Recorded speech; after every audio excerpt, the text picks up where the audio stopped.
Hey guys, TJ here from MovieByte.com, coming to you straight from the MovieByte headquarters, the illustrious place. As you can see here, I'm in the studio, as it were, trying a little something new here, maybe starting a new video series, or maybe this will just be the only one, you never know. But I wanted to do a video review of Ender's Game, and maybe we'll do some reviews of some other films if this works out okay. My inclination is to have a studio to do it in, since I was a film professional before, working in indie films, but I don't have those things. I have this. So this is what we're going to go with. So I'm going to play the trailer for Ender's Game.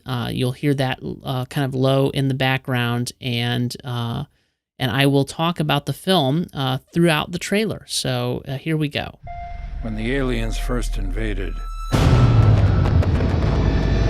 they nearly destroyed us. So Ender's Game, I really enjoyed Ender's Game quite a bit. I did feel like the pacing was a little bit off, though. It was a little bit rushed, and I say that as someone who, when I started hearing about how rushed it was, I didn't quite believe it.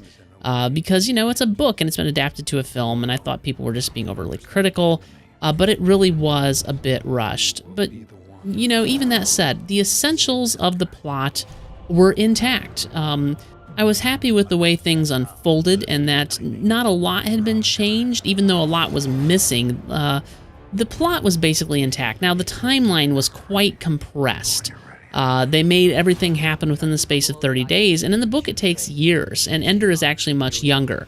I actually feel like the change of making Ender older was a change for the better. You know, it's an interesting thing. I didn't quite believe it in the book when he was only 6 years old. That being said, compressing the timeline on that big of a scale, it really made the film feel rushed. And I feel like if the director had made it take place, say, in the space of a year instead of 30 days, it would have had a better feel to it. On top of that, things were thrown in that didn't need to be thrown in, even though they were in the book. Like the enemy's gate is down. It's a big concept in the book, but it's never fleshed out in the film. It's only thrown up and mentioned once as a throwaway line, and that sort of bothered me.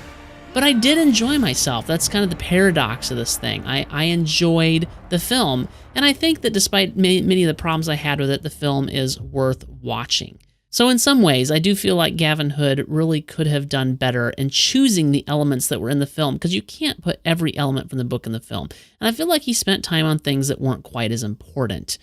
But ultimately, I enjoyed the film, and I think it's worth watching. I give the film 3.5 stars. Could have been better, could have been a lot worse, and I'm looking forward to see if maybe any more films will come out of this series. We'll see. We'll see how that goes. Well, this has been a short and sweet video review of Ender's Game. We'll see if we have any more of these coming in the future. But until then, you can find my work on MovieByte.com. You can follow me on Twitter. I'm TJ Draper Pro on Twitter. You can follow MovieByte on Twitter, twitter.com/MovieByte. You can like MovieByte on Facebook at facebook.com/MovieByte. I hope you've enjoyed. See you next time.